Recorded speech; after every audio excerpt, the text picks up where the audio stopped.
Ang alamat ng gagamba. Noong unang panahon, may mag-asawang mahusay maghabi. Yumaman sila dahil sa angkin nilang talento. Maraming tao ang humanga at dinarayo sila upang magpagawa ng tela. Binayayaan sila ng isang babaeng anak, siya ay si Amba. Tinuruan din nila ang bata kung paano ang maghabi. Sa tiyaga at pagtuturo ng maayos, ang bata ay naging mahusay din. Sa katunayan, mas mahusay pa nga ang bata kaysa sa kanyang mga magulang. Kaya lalong naging tanyag ang buong pamilya. Isang araw nagdaos ang bayan kung saan nakatira ang pamilya nila ng isang paligsahan. Ito ang paligsahan ng mga taong marunong maghabi sa buong kapuluan. Sumali si Amba dahil nais niyang patunayan na siya ang pinakamagaling. Nanalo nga siya dahil doon lalong kinilala ang pamilya ni Amba sa buong kapuluan. Subalit naging mayabang si Amba. Lahat ng mga taong gustong matuto kung paano maghabi ay kanyang minamata. Sinasaway siya ng kanyang mga magulang, ngunit wala siyang pakialam. Yumabang siya ng yumabang sa bawat paligsahang napapanalunan niya. Sa isang banda, narinig ng diwata ng paghahabi ang mga himutok ng mga taong pinapahiya ni Amba.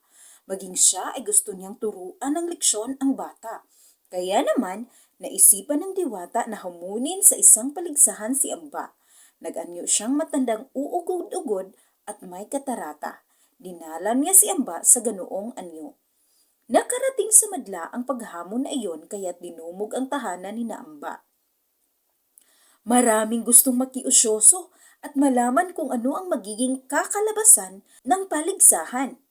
Tumaas ang kilay ni Amba nang mabugaran sa kanilang magarbong bakuran ang isang uugod-ugod na matanda. Hinamak ni Amba ang humamon sa kanya. Sigurado ka bang kaya mo ang humabi? Baka nga hindi ka marunong sabi ni Amba sa matanda. O siya, simulan na natin upang matapos na at marami pa akong gagawin. Sumang-ayon siya dahil may kumpiyansa siya sa sarili na siya ang mananalo. Subalit natalo si Amba. Higit na mas maganda at mas komplikado ang ginawa ng matanda. Hindi matanggap ni Amba ang kanyang pagkatalo. Inakusahan pa niya ang matanda na marahil ipinalit nito ang gawa nito sa gawa niya ng mga panahong hindi siya nakatingin. Nangatwiran ang matanda na bakit naman niya gagawin iyon sa harap ng napakaraming tao. Tanggapin mo na lang kasi ang iyong pagkatalo na may mas magaling sa iyo. Anya matanda.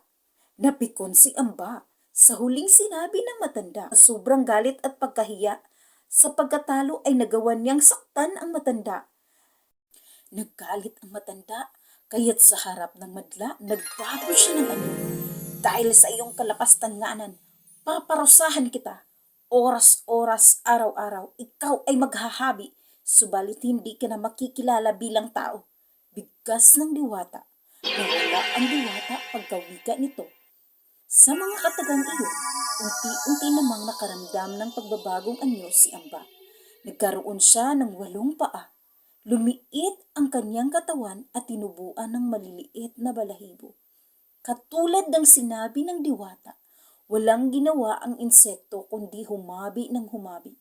Si Amba ay ang unang gagamba. Aral sa alamat ng gagamba. Huwag maging mayabang sa mga tagumpay na tinatamasa.